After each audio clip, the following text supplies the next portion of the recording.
Assalamualaikum. Jadi untuk pembelajaran pada hari ini, Muallimah masih lagi akan ulang semula 2 unit yang sebelum ini. So untuk tugasan pada hari ini, antum dikehendaki membuat nota ringkas dengan bantuan Muallimah. Jadi ada 3 barang yang perlu antum sediakan sebelum teruskan tengok video ni. Okay, so berhenti dulu, pause dulu dan cari bahan-bahan tersebut. Lepas tu baru sambung tengok video ni. So bahan yang antum kena sediakan, yang pertama mestilah kena ada alat tulis, pensel pemadam, warna pensel warna, pen kalau nak tulis dengan pen. Yang kedua, buku tulis akidah. Semua ada buku tulis akidah kan? Kalau tak ada buku tulis akidah, boleh guna juga kertas, mana-mana kertas lah, asalkan buat. Okey, asalkan buat nota ni. Okey, yang ketiga, yang ini adalah pilihan optional. Kalau ada buku teks akidah di sebelah lebih bagus. Kalau tak ada, tak apa, nanti Muallimah akan bagi dalam bentuk PDF, dalam bentuk soft copy yang ada dekat dalam Google Classroom ni juga. Okey. Jadi tajuk utamanya ialah Islam adalah peraturan ataupun sistem. So untuk nota pada hari ini, Muallimah akan cover 2 unit yang kita dah buat sebelum ni. Ada dalam 2 video Muallimah dah terang sebelum ni. So hari ni kita hanya akan tulis semula poin-poin yang penting, dan Muallimah takkan tulis semua, tapi Muallimah akan tinggalkan ruang-ruang kosong untuk antum penuhkan dan cari jawapannya dekat dalam buku teks tu. Okey. Islam adalah peraturan atau sistem yang menunjukkan Islam ni ialah cara hidup setiap manusia. Jadi apakah maksud Islam adalah peraturan? Semua manusia yang hidup di dunia ini mestilah mengikut peraturan dan hukum yang telah ditetapkan oleh Allah. Semua orang. Hukum, Allah dah tetapkan peraturan, Allah dah tetapkan hukum-hukum yang manusia mesti kena hidup. Itu maksud Islam adalah yang manusia kena ikut. Itu maksudnya Islam adalah peraturan. Peraturan tu sendiri, sistem tu ialah sistem yang perlu diikuti, sistem yang ditetapkan untuk manusia hidup di dunia ini. Okey. So apa tujuan manusia hidup mengikut peraturan ni? Kenapa pula manusia ni dia kena hidup mengikut peraturan dan kena ikut pula peraturan yang Allah cipta, yang Allah tetapkan? Tujuan peraturan diciptakan adalah untuk menjamin kesejahteraan hidup di dunia dan di akhirat. Ingat ya, kita hidup ni bukannya hanya di dunia, tapi kita hidup ni sehingga kehidupan kita selepas di dunia, iaitu di akhirat. Boleh tak manusia ni hidup dengan peraturan selain daripada peraturan Islam? Tak boleh. Dia ada sebab. Tak boleh.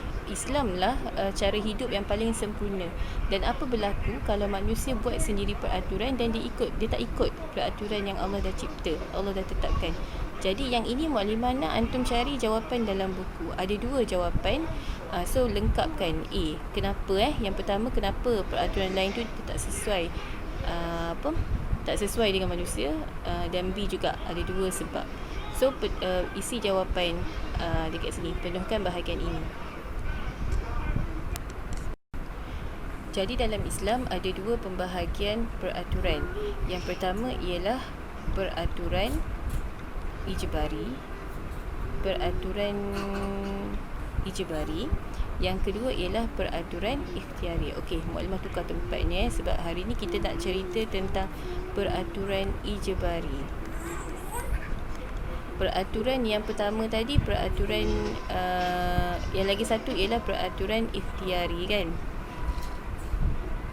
Antum boleh buat elok-elok sebab buku lagi besar kan. Muallimah punya rumah ni dah agak kecil. Okey, Muallimah ulang semula. Ada 2 pembahagian peraturan dalam Islam. 2 pembahagian peraturan. Yang pertama ialah peraturan ijbari dan yang kedua ialah peraturan ikhtiari. Peraturan ikhtiari ni muklimah tak akan terangkan lagi. Muklimah akan terangkan dalam kelas minggu depan. Minggu ni memang tak terangkan lagi. Minggu ni muklimah hanya akan tekankan peraturan ijbari dulu. Okey. So dalam peraturan ijbari ni, yang pertama kita kena tahu dia punya pengertian peraturan ijbari. Yang kedua, kita kena tahu dalil. Dari mana kita dapat peraturan ijbari ni? Apa ayat dalam Quran yang menunjukkan ada peraturan ijbari ni? Yang ketiga, contoh. Apa contoh-contoh peraturan ijbari? Dan yang keempat ialah hikmah. Mengapa? Apa hikmahnya? Apa kebaikannya? Apa kebaikannya pada manusia bila Allah buat, Allah tetapkan peraturan ijbari ni? Okey, yang pertama dulu. Kita tengok yang pertama dulu. Apa pengertian peraturan ijbari? Kalau secara mudahnya, pengertiannya ialah wajib. Apa yang wajib? Hukum, peraturan yang ditetapkan oleh Allah, yang wajib diikuti oleh semua manusia, sama ada suka ataupun tidak, tanpa bantahan. Itu pengertian penuh dia. Peraturan yang ditetapkan oleh Allah, yang wajib diikuti tanpa bantahan. Wajib diikuti oleh siapa? Wajib diikuti oleh semua makhluk. Semua makhluk ni bukan manusia saja, tapi termasuk haiwan, termasuk planet, tumbuhan, pokok-pokok, semualah. Semua benda, semua makhluk ciptaan Allah ni wajib ikut peraturan yang Allah dah tetapkan ni. Okey, yang kedua, dalil. Untuk dalil ni, muklimah bagi je surah apa dan ayat ke berapa. Nanti muklimah nak antum tulis semula dalil. Tulis ayat tu. Afa ghaira tu kan. Tulis ayat tu dalam nota ni. Muklimah dah tak muat nak tulis dekat sini, tapi pastikan antum tulis dalam nota antum tu ayatnya dan maksud. Okey, surah apa? Surah Ali Imran ayat 83. Cari dalam buku akidah. Kalau tak ada buku teks akidah, cari dalam Al-Quran. Okey, seterusnya contoh. Ada diberi banyak contoh dalam buku teks, tapi muklimah akan minta antum carikan sebahagian. Memang akan bagi sebahagian je. Sebahagian lagi antum kena cari dan tulis. Okey, kat sini memang dah listkan dua. Yang pertama, rantai makanan ataupun siratan makanan.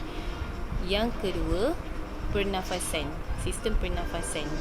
Okey, yang nombor 3, 4, 5, 6, muklimah minta antum penuhkan bahagian ni. Okey, boleh cari dalam buku, boleh ataupun boleh tengok balik video yang muklimah dah bagi minggu lepas,